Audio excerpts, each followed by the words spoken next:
കർക്കിടക മാസം സാധാരണ എല്ലാവരും ആരോഗ്യ ചിന്തയോടുകൂടി ആയുർവേദ ചികിത്സയ്ക്ക് കയറുന്ന ഒരു സമയമാണ്. അപ്പോൾ അതുകൊണ്ട് ആരോഗ്യകരമായിട്ടുള്ള ഭക്ഷണം എങ്ങനെ ഉണ്ടാക്കാമെന്നും ജീവിതത്തിൽ അതെങ്ങനെ പാലിക്കാമെന്നും മനസ്സിലാക്കാൻ വേണ്ടി ഒരു പാചക മത്സരം ഹെൽത്തി ഭക്ഷ്യമേള മലയാള മനോരമയുമായി ചേർന്ന് എറണാകുളത്തുള്ള സഞ്ജീവനം ആയുർവേദ ഹോസ്പിറ്റലിൽ വെച്ച് നടത്തുകയുണ്ടായി. വളരെ വിജയകരമായിരുന്നു.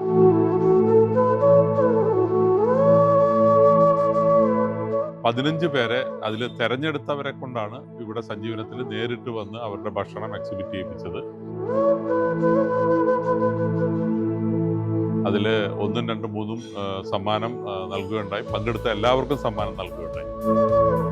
ഇതിലൂടെ നമ്മൾ പറയാൻ ഉദ്ദേശിക്കുന്നത് നമ്മുടെ ജീവിത രീതിയിൽ നമ്മൾ കഴിച്ചുകൊണ്ടിരിക്കുന്ന ഭക്ഷണം ഒറ്റയടിക്ക് മാറ്റുക എന്നുള്ളതല്ല, അത് എങ്ങനെ ആരോഗ്യകരമായിട്ടുള്ള രീതിയിൽ ഏതൊക്കെ നമ്മുടെ ശരീരപ്രകൃതിക്ക് അനുസരിച്ച് ആ ഭക്ഷണത്തിൽ നിന്ന് കുറയ്ക്കണം അല്ലെങ്കിൽ മാറ്റണം എന്ന് മാത്രമേ നമ്മൾ ഉദ്ദേശിച്ചുള്ളൂ.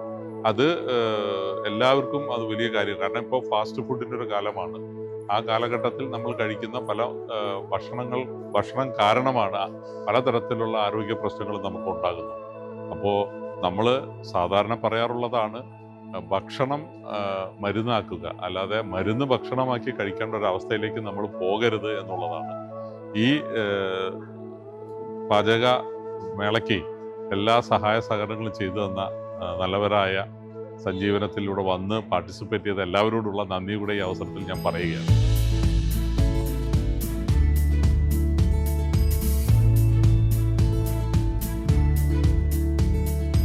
വളരെ വ്യത്യസ്തമായ ഒരു ആശയം മുന്നോട്ട് വെക്കുകയും ഇവിടെ ഇങ്ങനെ പ്രാവർത്തികമാക്കി എനിക്ക് തന്നെ ഒരു പ്രത്യേക അനുഭവമായിരുന്നു. ഇവിടെ വന്ന് ഇതെല്ലാം കാണാനും രുചിച്ചു നോക്കാനും സാധിച്ചതിൽ വളരെയധികം സന്തോഷം. ഇതിന്റെ ഒരു പാർട്ടാകാൻ സാധിച്ചതിൽ മനോരമയും സഞ്ജീവനം ആയുർവേദ ഹോസ്പിറ്റലിനും പ്രത്യേകം നന്ദി പറയുകയാണ്.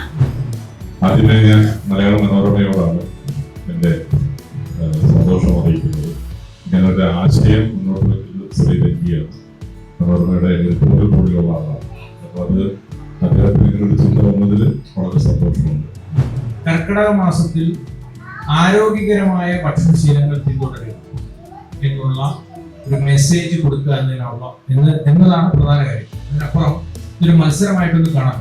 അദ്ദേഹം പറഞ്ഞു എല്ലാവർക്കും സമ്മാനം. അത് ഇന്നിവിടെ വന്ന് ചേർന്ന എല്ലാവർക്കും കിട്ടിയ ഒരു അംഗീകാരം. നല്ല ചൂട് പിടിച്ചിരിക്കുന്ന അന്തരീക്ഷത്തിലേക്ക് പെട്ടെന്ന് മഴ പെയ്യുമ്പോണ്ടാവുന്ന ഒരു ഡ്രാസ്റ്റിക് മാറ്റത്തെയാണ് നമ്മൾ സ്വാഗതം ചെയ്യാൻ വേണ്ടത്.